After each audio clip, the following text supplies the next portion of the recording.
The following program is being brought to you on the Voice America Business Channel. For more information about our network and to check our additional show hosts and topics of interest, please visit voiceamericabusiness.com. The Voice America Talk Radio Network is the worldwide leader in live Internet talk radio.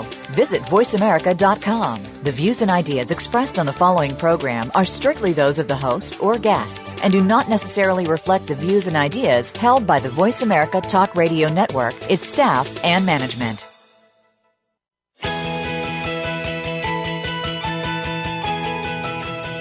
There are business leaders that are making so much more than profit in their enterprises. They're elevating their businesses, teams, and themselves to add more value. And so can you. Welcome to the Business Elevation Show with host Chris Cooper. If you are looking for ways to elevate success while contributing to a better world, you'll want to listen for the next hour. Now here's your host, Chris Cooper. Hi, this is Chris Cooper, and wonderful to be back with you again for yet another week. And today we're going to be talking about building a culture of innovation with my guests today, Cris Beswick and Joe Geraghty.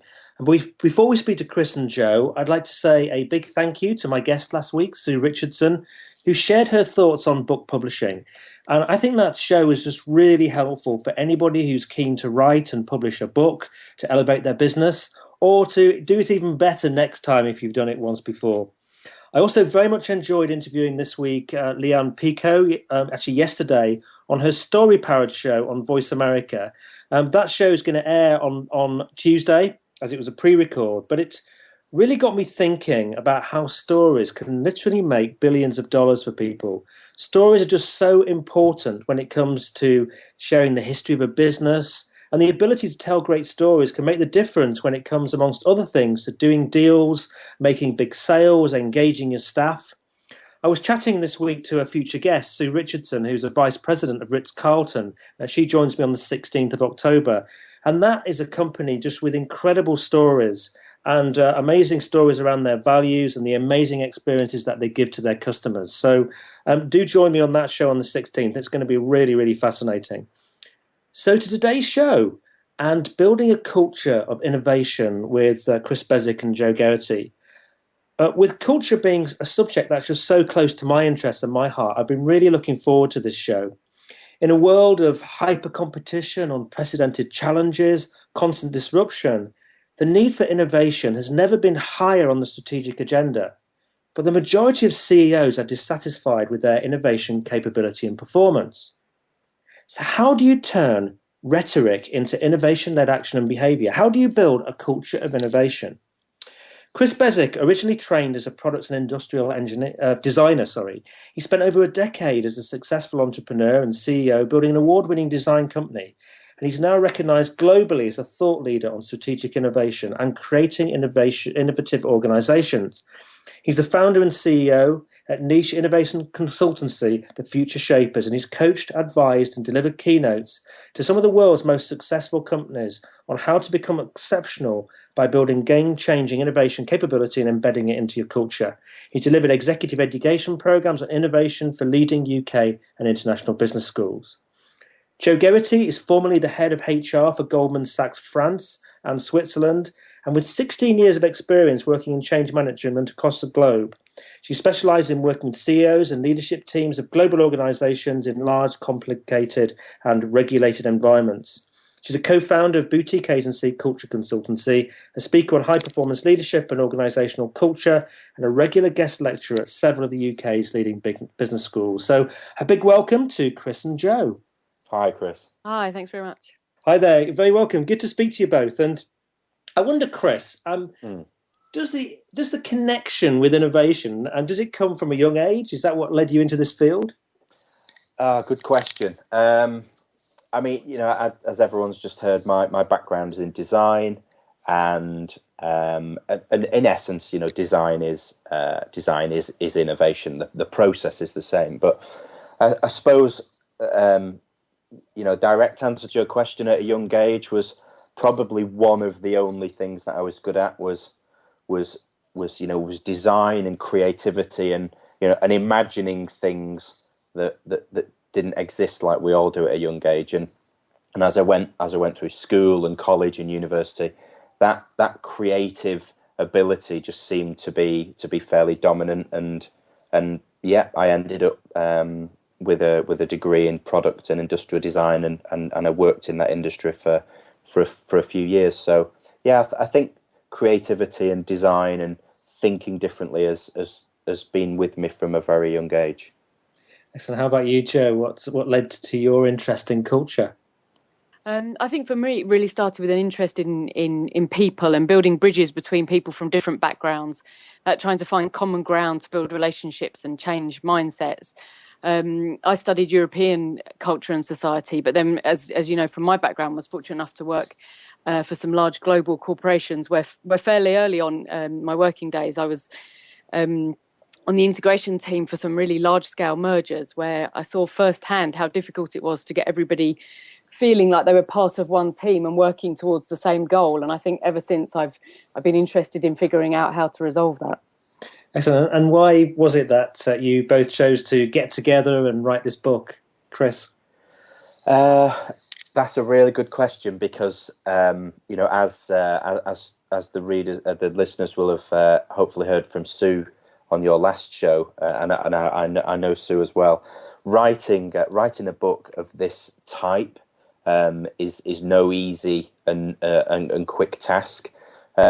So you know, Joe and I and our co-author Derek have put a huge amount of effort into trying to get this book out there, and the main reason is we spend a lot of time with CEOs and directors and leaders of businesses all over the world and of all different sizes, and you know, and I have a pile of books on innovation that sits next to me every time I'm at my desk, and so do a lot of the leaders and the CEOs that we talk to. And one of the things that we found and we hear, you know, that recurs in every conversation is, Cris, you know, we don't need to be reminded anymore that we need to innovate. We know we need to build our businesses in new ways and with capabilities to adapt and differentiate and drive innovation. We don't need anyone to keep reinforcing the fact that we need to do it, but we just don't know what to do and we don't know where to start. And we just thought there was a real need for a much more practical and pragmatic book that doesn't waste time trying to reinforce the need for innovation, but just gets down to the, look, we know you need to do it, so here's how we tackle it, here's the framework, here's what to do, and here's where to start. And that was the impetus for it, really. Excellent. I bet it was fun writing it with three of you, because I've sort of experienced myself writing with two of us, and that's quite challenging. Yeah, and I suppose, you know, maybe not so much for me because I've already wrote a book, but Joe, how did you find it? Was it more of a challenge having not done one before? Yeah, I guess pros and cons. It was good in some ways because we could bounce ideas off each other, and that was really helpful. Yeah. But on the downside, finding that kind of united voice for everything, so that it wasn't jarring for the reader, was quite challenging, I think. Yeah. I suppose the other thing to say is, you know, Derek, Joe, and I have spent, you know, it took us 6 months to write the book, and you know, we spend a huge amount of time working together, which is why we were able to write the book. But you know, it literally has taken 6 months on and off to write the book, and it's a huge commitment in terms of time and having to put, you know, sometimes client work second in order to find the time. So it's definitely not for the faint-hearted. And what sort of problems, Joe, do you find that organisations who don't have this strong bias towards innovation experience? It's a long list, Cris. I guess if we take it high level, there's a couple of ways I wanted to look at it. I thought if you sort of take the lid off the workplace and had a look inside, the types of behaviours that you'd see and the things that you'd see going on are poor internal communications, teams working in silos, not communicating, duplicating effort, lengthy decision-making processes, and I guess generally a firefighting culture where they're always redesigning products and services just to keep up with the competition. And from the outside, that view is usually that they're struggling financially, they have weak market reputation, and therefore end up needing to compete on price with their competition because they have really insufficient differentiation to stand out from the crowd. And as you know, in some cases, they just don't survive. Ultimately, the companies that don't innovate tend to get swept away by those that do. Yeah, so there's been quite a few examples of that, hasn't there, with Kodak and people like that, when their markets have just suddenly disappeared through not innovating. Yeah. Well, I think it's not so much that their markets have disappeared, it's the market's still there, the people are there, and the people want to buy the same end result.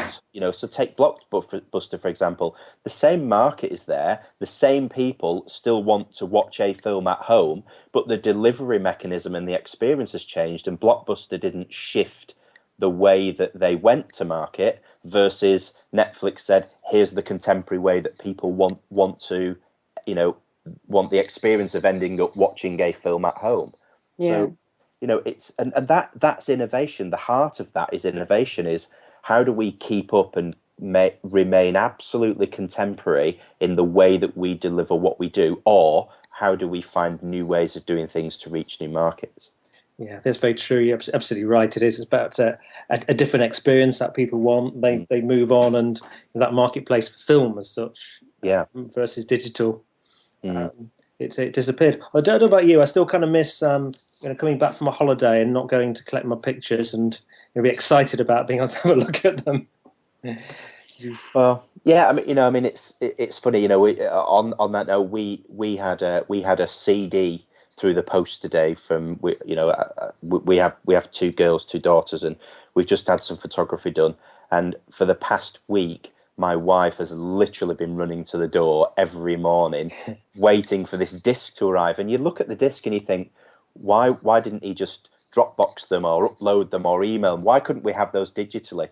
But that experience of waiting for that disc, is, it's been like Christmas. They arrived today. It was like Christmas. That's really antiquated technology now. A disc with images on. I'm just quite relieved that you can delete before they get printed. I think that's very true. Yes. Very true. I just went to stay with some friends actually, and they gave us a wonderful weekend. So I made a photo book of the weekend, and I was very excited about getting that. And they loved it, getting it as a gift. So why is it important to build a culture of innovation into your organisation? Is culture not about creating a broad spectrum of behaviours, not just innovation? Yeah, it's a good question, actually. I think for us, culture is less about creating a broad spectrum of behaviours and more about creating the ethos and core behaviours that are aligned to a common goal. A culture of innovation really touches every aspect of business, its outlook, and employee engagement levels, how it collaborates with others, relationships with customers. These days products and services can be copied so quickly, and the pace required to keep developing new products and propositions and services is so fast that you can't just rely on the traditional new product development practices. You need to constantly be developing, which means gathering continuous intelligence from customers and suppliers and the market as a whole. And for this to be done well, you need everyone in your organisation on the same page, all gathering insight and collecting that, becoming part of the innovation effort. That's what makes it part of the culture. So why a focus on behaviour specifically around innovation all of a sudden, Chris? Innovation's been around for as long as man has been around, in a very basic form, and now in a very technology driven, complicated form. But innovation's always been around. Innovation has now really come to the forefront of everything because the pace of change has expanded and is increasing on a daily basis. And whereas organizations, maybe even just a decade ago, were able to continue to trade and do well on what they'd always done, or what they'd done for 10, 20, 30 years, and change and adaptability wasn't really a huge requirement. Now that is a core requirement, innovation now has to be part of the operating model of organizations, because innovation is the key to continuously adapting and staying relevant, and sometimes not just competing in markets, but actually being able to shape new markets and create markets that don't yet exist. And the behaviors that we talk about, and the behaviors Joe just mentioned, it's about corporate behavior, and about what does the whole organization have to do, and how does it need to behave in order that through all those efforts and all those different behaviors, innovation becomes a natural byproduct of what that organization does. And ultimately that's that's what building a culture of innovation is, that innovation becomes a natural byproduct of how well that organization does everything. Do you have a definition for innovation? Do you how would you define it, in case anyone's sitting there sort of thinking, actually, what exactly is it? Yeah, okay. So one of the things that we really highlight in the book is we encourage every client that we work with to create their own language. But one of the first things that we get every client to do, and every senior team, is to define innovation for their organization. And we've created a framework a few years ago which helps clients understand the difference between invention and innovation. And it's simply the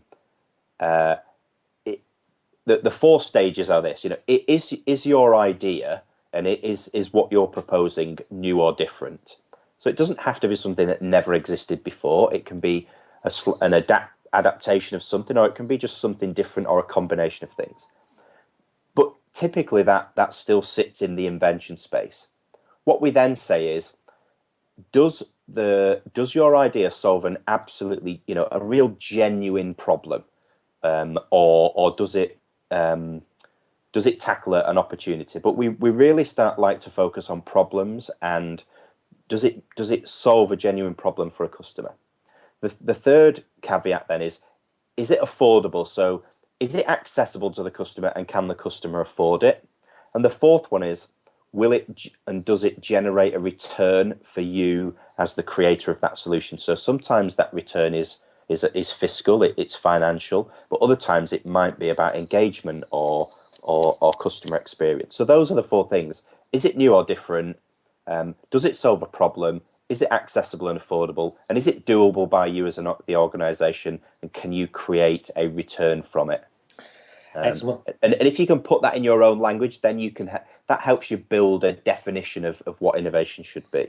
Cool. Well, we've got to go to commercial break now, but after the break, we're going to come back and look at the framework that you adopt and is reiterated throughout your book for creating a culture of innovation. So we're back with you again in just a couple of minutes.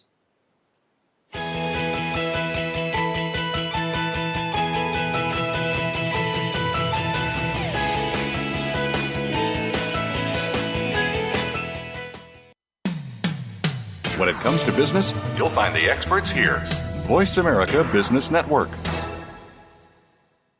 Would you like to work personally with the host of this show to help realize your potential? Cris Cooper supports business leaders and high potential individuals to achieve greater success in their businesses and careers.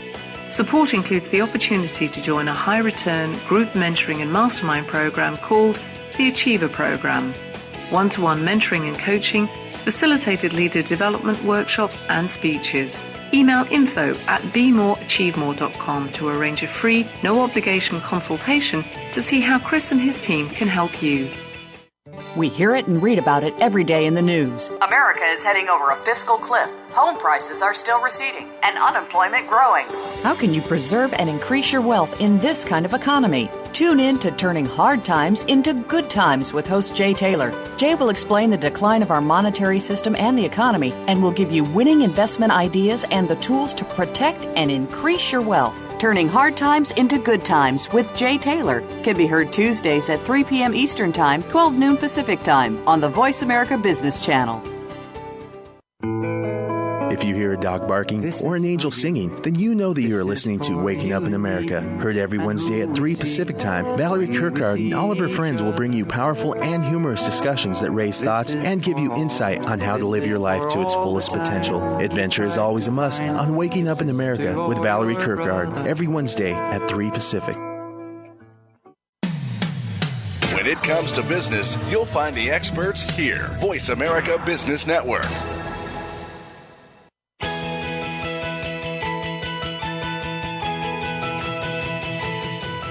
You are tuned into the Business Elevation Show with your host, Cris Cooper. If you have a question or comment about our show, please direct your emails to chris@chriscooper.co.uk. That's chris@chriscooper.co.uk. Now back to Cris Cooper. Hi, this is Cris Cooper. I'm with Cris Beswick and Joe Geraghty. We're talking about building a culture of innovation. And Cris, in your book, you have this framework that you mentioned. I wondered, do you want to just outline the different steps in the framework, just very, very briefly, and I'll come back and ask you a question about each. Yeah, sure. So the six steps we talk about, and they are, chronologically they're in this order. The first step is what we call kicking off with why, and that in essence is about helping clients understand where they are today and what the case for change is, i.e. where do they want to go tomorrow and why. Stage number 2 is what we call assemble a team, and that's, as the name suggests, that's about building a leadership team and an innovation team around to help drive innovation in the organisation. Stage 3 is what we call agree the future, and again, as the name suggests, that stage really focuses on building a really clear picture of what the future culture and the future organisation needs to look like. Stage 4 is called engaging conversation, and it's at this point that we start to formulate how we're now going to communicate innovation across the organisation. The next stage 5, is then when we actually start doing stuff in the organisation. And we present a roadmap for the journey ahead. And stage 6 is probably the most important one, with stage 1, which is how do we call it make it happen, and we focus here around how do we actually make all the great work that's been done, how do we make it stick so that this culture of innovation sticks with the organisation and genuinely becomes part of what differentiates it. Excellent. So you mentioned there that the first step is to kick off with why and the case for change. And I wonder, what are the common reasons for why that you experience? That goes back to one of the earlier questions, which is, the world is changing, and is changing faster and faster. And almost on a daily basis, we're seeing real seismic shifts in the world of business, in culture, in things happening around the world. And organizations now all over the world of every size know that they have to change, they have to adapt, and they have to start driving themselves forward rather than following what's happening. So one of the big case for change and the big reason why is a senior team saying we just feel we're losing touch with our customers, or we're losing market share, or we know that we are in a declining market because our customers are shifting to maybe other ways of buying or other products or other competitors. So the reasons are the real hard and fast commercial ones, to be honest. Excellent. And have you got an example of a customer maybe who or somebody in the marketplace who's experienced that why and done something about it? Well, let's look at the opposite end of the scale. Look at we mentioned Blockbuster a while ago. Let's look at someone like Nokia. Nokia at one point, if you pretty much polled a room and asked people in a room if they've ever had or do have a Nokia phone, in some instances it was almost 100%, but it was certainly 80-90% of people would put their hands up. And now, look at the shift in the way that people want wanted and still want to engage with mobile technology. It's now about the experience, not about creating a really robust handset with a long battery life. And those organizations, just missed that shift in culture and that shift in trend and that shift in customer and consumer behavior. Whereas others are, look at what Tesla are doing at the moment. They are absolutely on the money in terms of the sentiment and where the world's going in terms of technology and battery power. Why have they got something so right? Why did Apple get things so right when, a global leading brand like Nokia got it so wrong? Yeah, and the consequences are significant. I remember I used to have a team, an international team, and I used to go to Finland quite regularly, and it seemed that every other person I met worked for Nokia. Yeah, must be really had a huge impact. So how do you get to that really kind of deep why? The deep why for me is initially getting a senior team to have a really honest and frank conversation about what they really believe is possible. And it sounds a little bit, the language I use here isn't typical corporate language, and it sounds a little bit soft and woolly, but the reality is, if you really, really want to build an amazing organization and you really want to be innovation led, you have to have a purpose. And we talk about purpose in business, but this is where purpose really comes into its own. What does that senior team want to achieve? What do they believe is possible? And what do they want innovation to deliver for them? What organization do they really want to build? And if you can get a senior team to articulate that, that's the best why in terms of starting this process that you can have. And any experience from you, Joe, on that?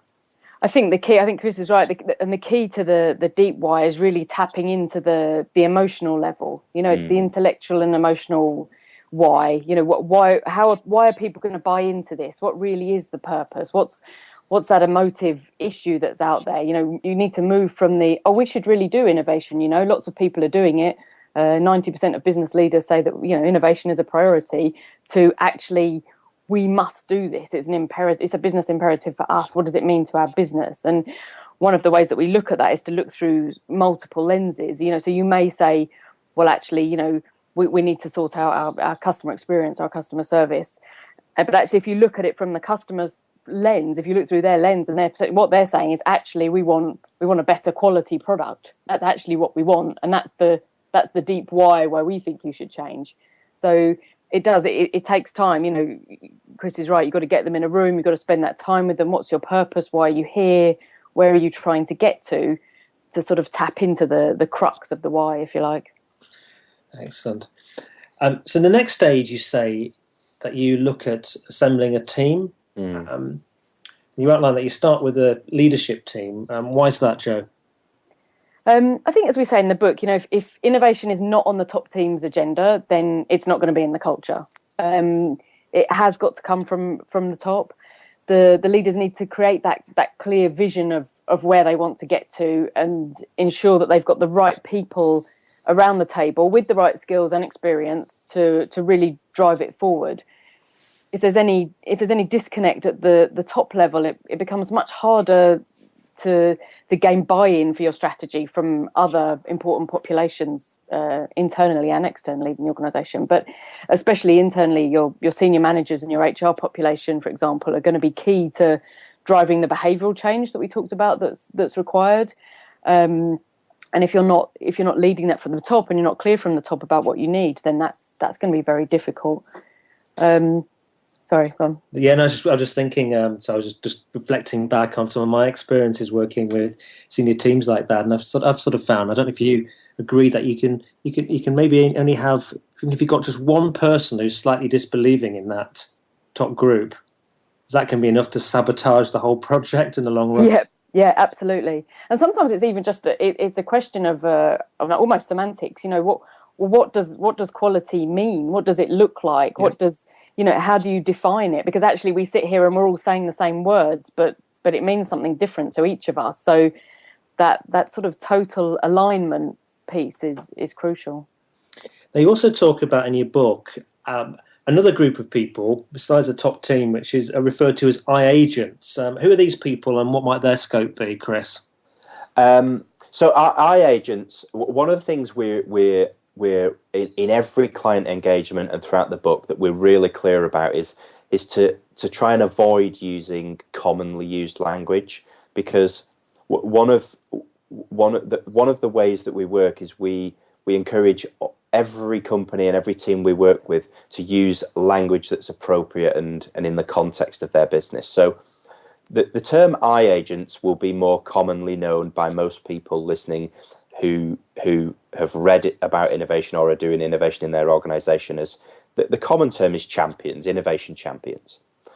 We just like to use different language so that we're not using common language, so that our clients don't just adopt the standard language that's used. But I agents are one of the most important populations or groups of people in any organization, are what we call the people who care. And I agents for us are that first group of people that the senior team can say, if we sent a message out there, and if we said we're going to do innovation, we want people who are willing to help, who are really passionate and up for helping us drive innovation. Who are the people that instantly stick their hands up and say, if you're doing that, I want to be on that team, I'm really up for it? Those are the I agents. And identifying those people really early on is absolutely crucial to helping you build really, really quick momentum around innovation. So they kind of, like in Seth Godin terms, they become your tribe. Do they? Yeah, they're your instant ambassadors. Well. Yeah, they're the people that are instantly going to go out there and say, come on, everyone else, rally the troops, let's do this innovation thing. I'm passionate about it. I'm going to help drive it, and they're incredibly important in the early stages of the process that we use.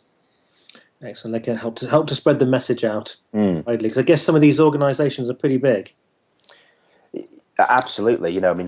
Some of the clients we work with are global, and it's tens of thousands of people. And we work with smaller clients as well. It's not just the big companies, but when you've got organizations which are multi-sites around the world with tens of thousands of people, you need that initial army to help you gain momentum.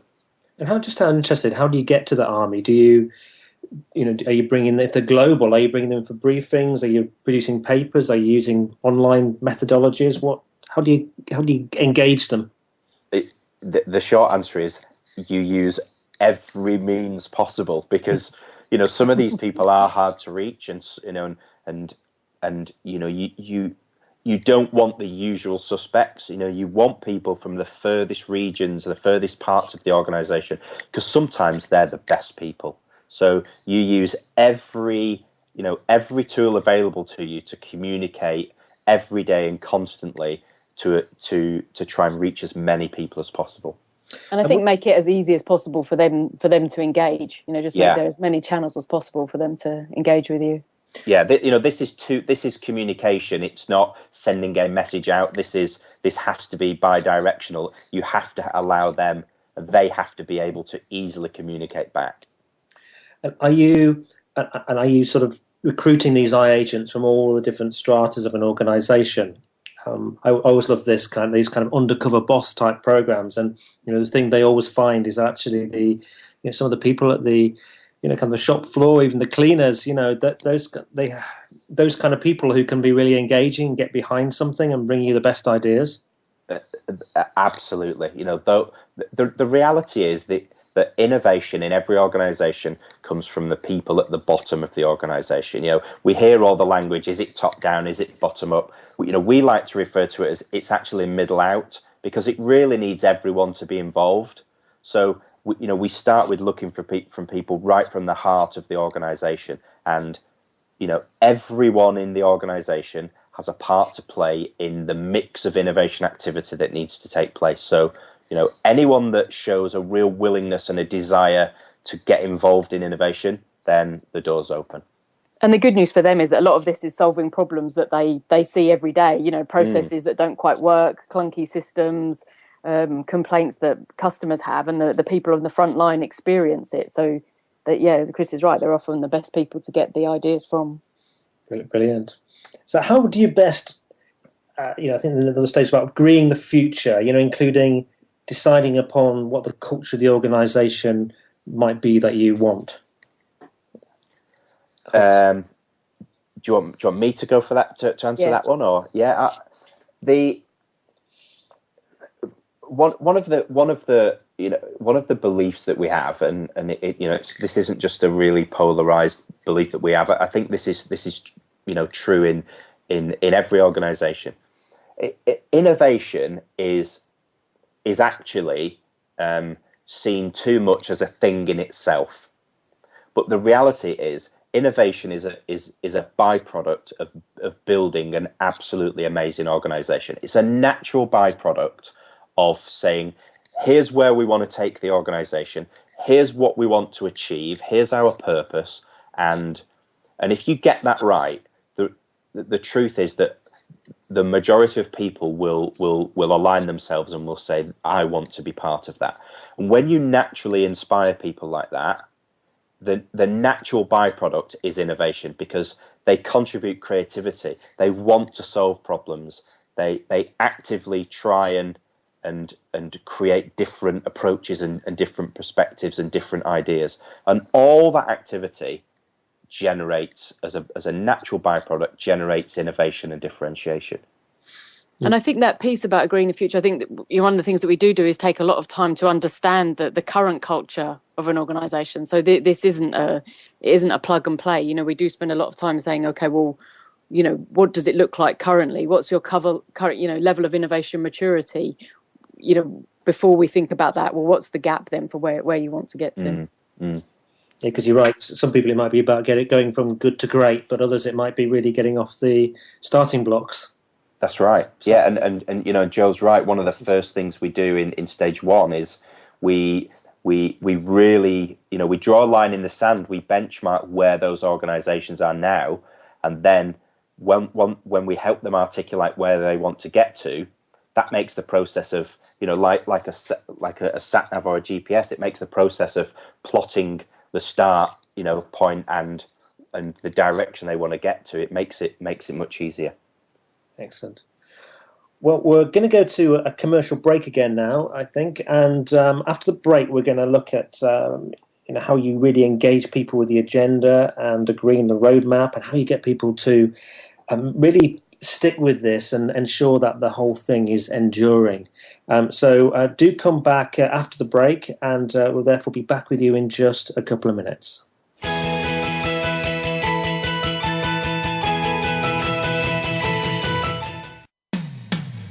When it comes to business, you'll find the experts here. Voice America Business Network. Hi, I'm Rebecca Costa, host of the Costa Report, every Tuesday at 6 a.m. and again at 6 p.m. My guest this week was Secretary of Housing and Urban Development under President Clinton, Mr. Henry Cisneros, who'll be here to talk about 13 trends which make investing in real estate in urban centers a sure bet. Don't miss Henry Cisneros this Tuesday at 6 a.m. and again at 6 p.m. on the Voice America Business Channel. Dialogue is the single most powerful leadership tool we have to make a difference in the world. Leading Conversations with host Cheryl Esposito creates a place for that dialogue. Tune into the Voice America Business Channel every Friday as Cheryl hosts new conversations among leaders from around the world in business, government, art, economics, and social change. We'll explore big ideas and everyday actions and learn how their own leadership has led them to discover a newfound sense of possibility in the world. Leading Conversations with Cheryl Esposito, bringing big thinkers together in conversations that make a difference, right here on the Voice America Business Channel every Friday morning at 10 a.m. Pacific Standard Time. Would you like to work personally with the host of this show to help realize your potential? Cris Cooper supports business leaders and high potential individuals to achieve greater success in their businesses and careers. Support includes the opportunity to join a high-return group mentoring and mastermind program called the Achiever Program. One-to-one mentoring and coaching, facilitated leader development workshops and speeches. Email info@bemoreachievemore.com to arrange a free, no-obligation consultation to see how Cris and his team can help you. The business community's first choice in Internet Talk Radio, Voice America Business Network.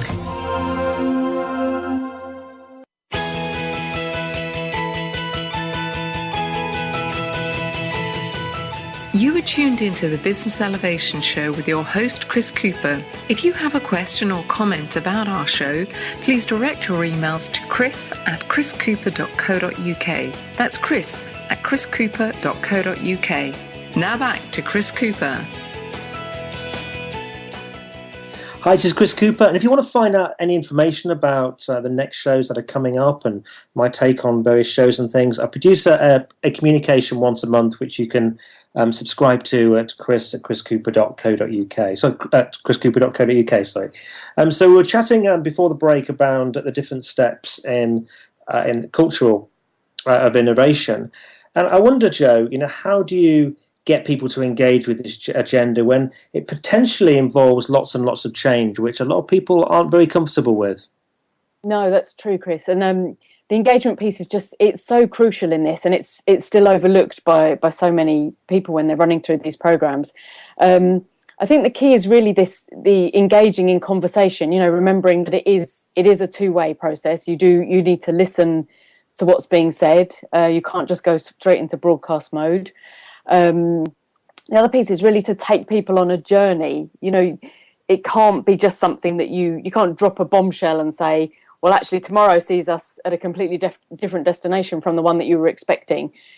That people won't cope with it very well. So it's that, steady, drip feed sounds too sort of sinister, but it's that kind of take them with you on the journey, explain to them. You need to educate them on what the change is, why it's important, what difference does it make for not just the organisation, but for customers, for employees, for suppliers.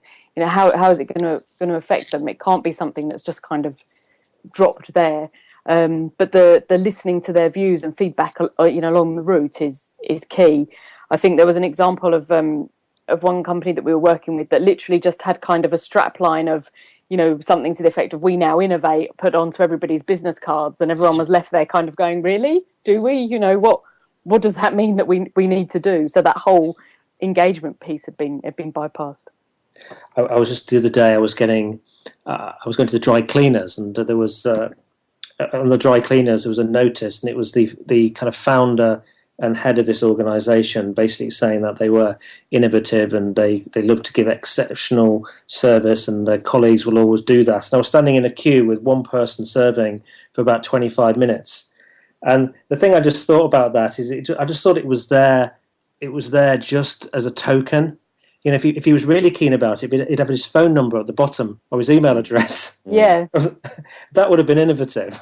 Yeah, but I think that's a great example of how innovation as a word and a concept and a thing has been so devalued over the last few years, because it's really easy now, like you say, for everyone just to put, we are now an innovation-led organisation as a strapline, for it to feature on websites, for it to feature on adverts on TV. It's really easy to throw the word around and to be on the bandwagon. What's difficult is the stuff that we're helping clients do, which is let's actually stop the rhetoric and build real innovation capability into our organisation. And the companies that do it will be the ones that we admire and in reality will be still around in a few years. When we're having the commercial break, Chris, you were giving me the example of Cisco, and I thought that was really worthwhile sharing on the show, because it shows the scale of how permeating innovation from your organisation can be achieved. Do you want to share that example? And then so the listeners out there, I'm sure will be aware of Cisco. They're a global organisation. Circa 70,000 employees around the world. Multiple sites all over the world, multiple business units, and they've recognised the importance of innovation and have done for many years. They've got innovation teams all over the world, and I work with the guys that run the team based over in the UK, and they're now embarking on genuinely embedding innovation into their culture. and trying to make innovation something that happens. And to the point that we talked about earlier about, even the lowest employee in an organization contributes to innovation.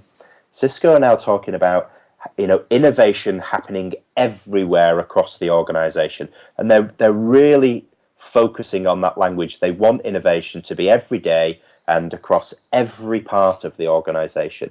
And it's a really good example that they're setting that if an organization of that size that turns over that much money with 70,000-ish, people, if they can embark on this and if they can pull it off, which they are doing, then it's set the standard for all the other companies out there who say, oh, it's too difficult. And it, I guess when you join, when you see the values, when you're part of it, you're feeling innovation everywhere, I guess. Look at employee engagement. Look at how innovation helps reduce recruitment costs. Who doesn't want to work for an organisation that is held up as one of the most innovative, most creative, innovation-led organisation that's doing really dynamic, forward-thinking, clever stuff? Who doesn't want to work for the organisations like that? So the return on that investment in innovation is even affected by you have a queue of people wanting to work for you rather than having to spend money on recruitment. You get the best talent from around the world. The benefits of building innovation into your culture, spread far further than just driving top or bottom line growth. So next, Chris, you agree a roadmap. I mean, what might that look like? Yeah, so the roadmap really it dovetails onto what Joe was saying.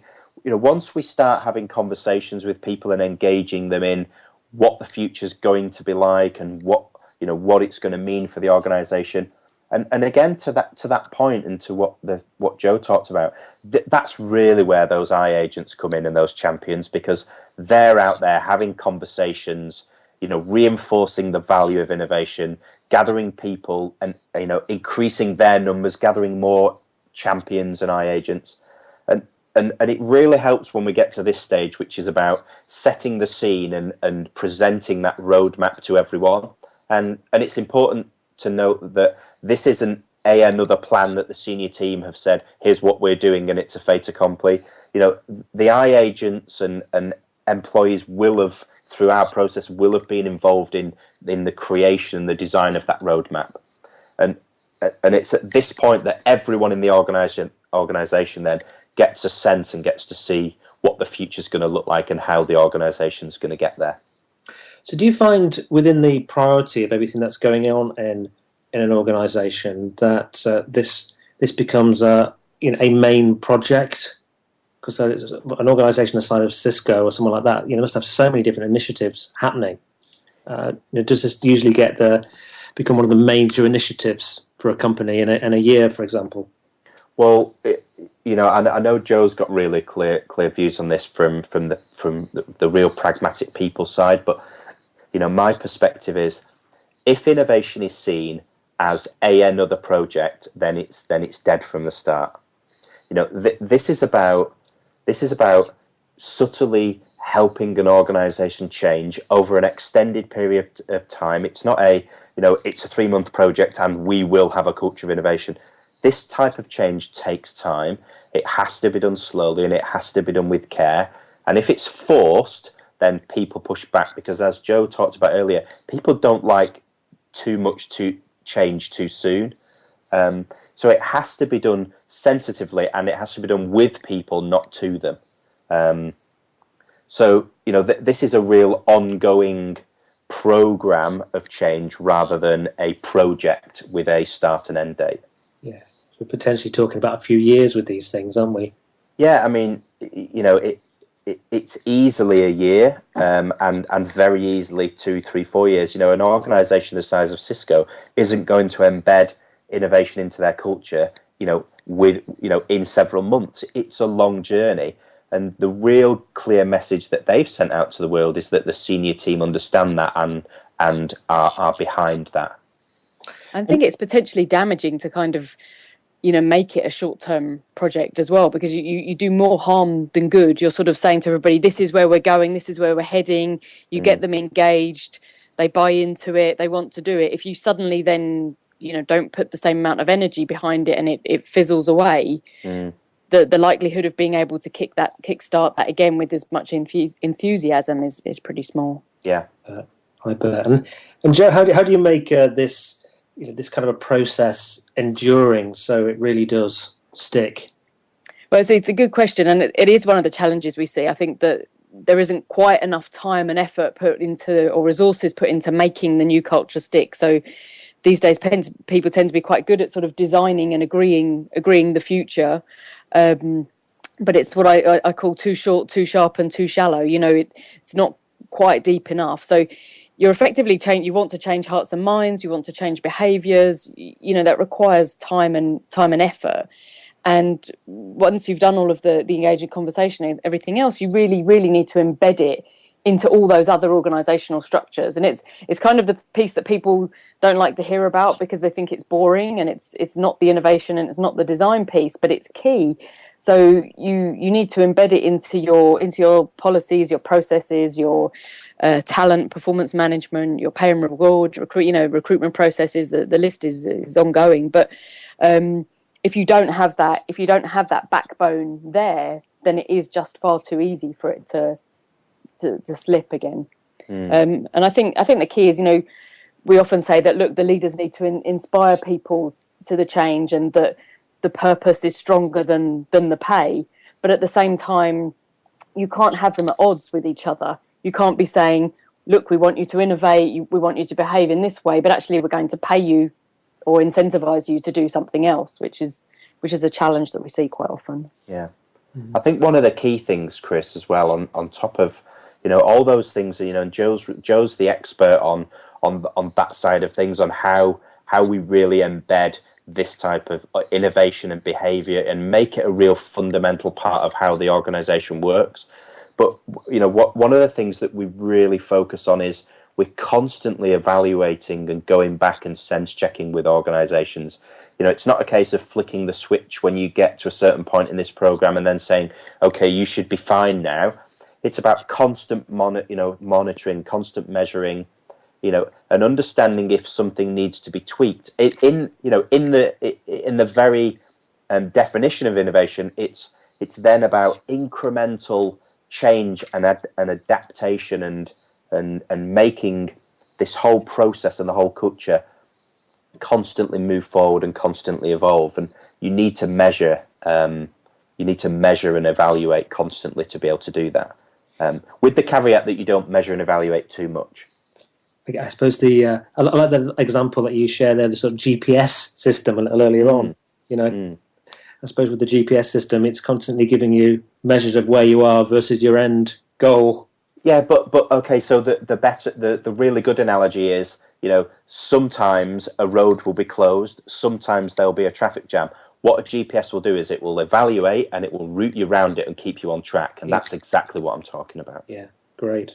So, what final message would you like to leave us with, Joe? What are your thoughts? I think I'm really conscious that we've talked a lot about sort of the top team and CEOs and leadership today. I think the key piece I'd like to leave people with is do something. Start to create waves. You might not be on the top team, but if you're a business unit head, an HR director, build innovation into your own strategy. Get the results with your team. Find your eye agents. Lead the way, and get it onto the top team's agenda from wherever you're sitting in the organisation. That's a really good point, that, because you're right. Sometimes these initiatives don't always start at the top, do they? They find the way there and then they come back down again. Yeah, exactly. So you can inspire it at many different levels. So how about you, Chris? What are your final messages? I think the real core of this is, for everyone out there, for everyone listening, that's saying, we know we need to innovate. We know the world's changing. This isn't a blatant plug for the book, but if the book's going to help you get there, then pick it up, read it, and just start to do something. Because at the point where you realise that you should have done something sooner, it's too late, and the world's changing so fast. We're on a mission that, to stop the likes of more Blockbusters and Nokias and all those companies, going bust. there's no reason for companies going under if they build innovation capability.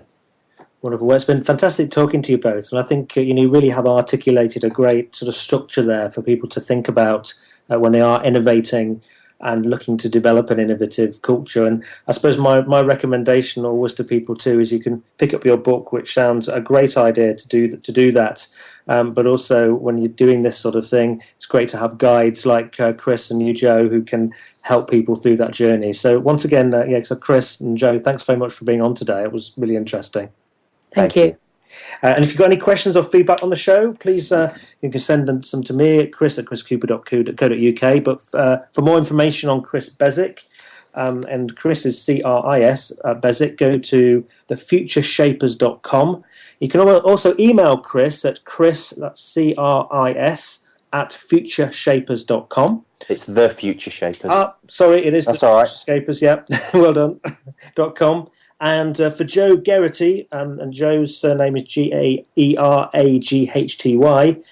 www.cultureconsultancy.com and joe.geraghty, Geraghty, at cultureconsultancy.com. So once again, thanks very much to Chris and Joe.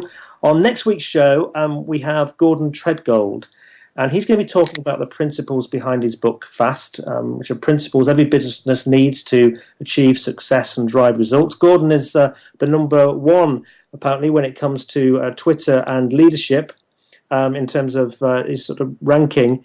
So very interesting that I actually pre-recorded this interview with him earlier in the week. It's a really good one. There's some great ideas in there, and I think it builds on nicely as well from the interview today with Chris and Joe. So do join the show next week to hear Gordon Treadgold on Fast, and say once again a big thank you to both Cris Beswick, Joe Geraghty, and also to the engineer today who's working on the show and supporting this show so well, Justin. Have a great week, everybody.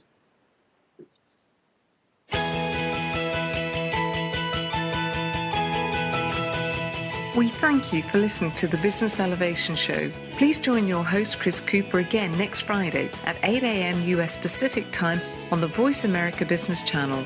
Be more, achieve more.